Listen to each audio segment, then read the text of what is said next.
तो भैया अगर आप अपने घर में टंकी बैठावत हैं तो बेसमेंट जरूर बनवावें। और बेसमेंट बनावे से ही फायदा होता है कि जोन आपके छत पड़ा रहत है काई जम जात है, तो इसलिए बेसमेंट बनावा जाते। एक ईंटक बनवा ले, हम तो ये 3-4 रदा के ईंटक बनवा ले ही काहे से लैटरिन के ही ऊपर रखवाए थोड़ा फ्रेशर बन जाए। इसीलिए फ्रेशर वैसे भी बन जाता है लेकिन बेसमेंट बनवाना ज़रूरी है।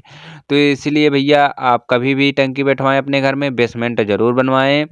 और यहाँ पर फिटिंग देख रहे हैं पूरी हो चुकी है, गटवाल यूनियन सब हो चुका है, अंदर भी फिटिंग हो चुका है। बस ये टंकी बन जाए उसके बाद फिर ऑन कर दिया जाए। और प्लीज़ भैया जो गलतियाँ हो जाए उसे क्षमा कर दें। तो दोस्तों आपने देखा यहाँ पर टंकी बन चुकी है, क्योटली में आए हुए थे और तिवारी भैया हमारे बैठे हुए हैं बांध के टंकियों की।